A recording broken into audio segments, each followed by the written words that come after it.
नमस्कार मित्रांनो, very good morning आणि स्वागत आहे आपल्या ब्लॉगमध्ये. तर आपला काल ब्लॉग आला नाही कारण ब्लॉग मागचं थोडं वेगळं रिझन होतं. काल कारण मी ब्लॉगच बनवला नव्हता. काल माझी तब्येत म्हणजे थोडी डाऊन होती. आज मी चांगला झालो, एकदम क्लिअर, दुखणं चढ गेलं माझं. त्यामुळे आजपासून आपली डेली ब्लॉग येणार होतं, रेग्युलर ब्लॉग येणार आहेत मित्रांनो. आणि मी जिथे बाहेर जातो ते पण ब्लॉग येते ना आता. पण शेतीविषयी पण ब्लॉग तुम्हाला दिसतील कारण हा आपला कंटेंट आहे. तो कंटेंट आपला कायम जपून राहायचा आहे कारण आपण शेतकऱ्याचे पोर येतं. तर मी गंगाला आलतो बघा, म्हणजे आमच्या इकडे गंगा गोदावरी ना, गंगाला आलतो. गंगा तुम्हाला सांगतो, गेल्या वर्षी आम्हाला टिपकं सगळं पाणी नव्हतं. मी म्हणजे इतकं पाणी आहे कारण महापुरामुळे लय पाणी होतं, हे पुरतच नाही काय नाही. कारण मित्रांनो तुम्हाला नाही सांगत आता कंप्लीट एका महिन्यातच पाणी कमी तुम्हाला सांगतो. असं ईदून मला अंदाज लावून सांगतो मी, ईदून तर इतर एका महिन्यातच पाणी कमी झालं. गंगा लय खोल आहे, सध्या लय खोल आहे. आता वाळू उपसित होते पण आता वाळू सगळं बंद आहे. पहिले उपसित होते पण लय गंगा खोल आहे. बोले पुराणी लयच खोल झाले आता. त्यांना काय नाही, पाणी टिकलं पाहिजे. पाणी जर नाही टिकलं तर पीक चांगलं येतच नाही कारण पाणी लागत प्रत्येक याला. हे बघा आपली मोटर पाणी आणते, तुम्हाला दिसते की नाही काय आम्ही तिथं. इकडे आपली मोटर चालू आहे, सध्या फुल व्होल्टेज चालू आहे. 3 पीस लाईट आहे आणि आपली मोटर फुल पाणी आणते. चालू केली आत्ता कारण आपल्याला गव्हाला वगैरे पाणी द्यायला चालू आहे. आपला भाऊ आहे तिकडं. मी आलतो सकाळ दमदल आहे करायला. पण गंगाच्या काठाला तुम्हाला सांगतो राहण्याचा एक फायदा आहे. मी गंगाच्या काठालाच राहतो. 50 मीटर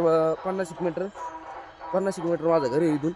गंगाच्या काठाला राहणं फायदा पण आहे तोटा पण आहे कारण थंडीची इतकं का कडतं की डायरेक्ट बेकार विषय होतो. बघा आपण मोटर वगैरे चालू केली आता. खटका ॲटोमॅटिक नाही टाकला, खटकाच टाकला सध्याचा. खटका कोणा टाकतात ते कमी नक्की सांगा. ॲटोमॅटिक टाकू काय सध्या काय गरज नाही त्याची, ॲटोमॅटिकची नंतर टाकू आपण.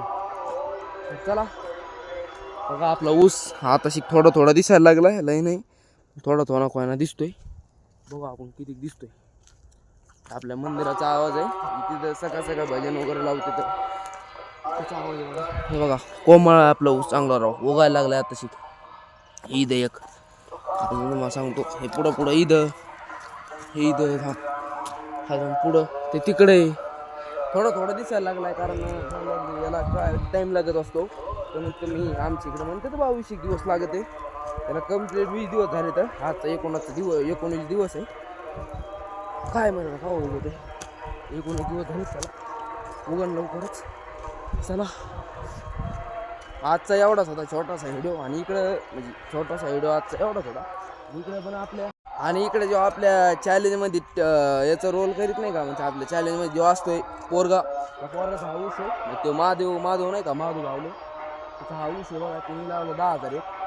आमच्याकडे सध्या 10,000 एकच ऊस लावते ते कारण त्याला उत्पन्न चांगलं निघत आहे आणि टनवारं पण त्याला वजन चांगलं आहे बघा आणि पोचतो चांगला. आणि आपला तुम्हाला सांगतो एक मी इंस्टाग्रामला व्हिडिओ टाकला होता. इंस्टाग्रामला जी म्हणजे ज्याला आपली आय डी माहीत नाही, आपली आय डी आहे अभिजित जाय भाई. तिथं मी मिनी ब्लॉग वगैरे बनवतो.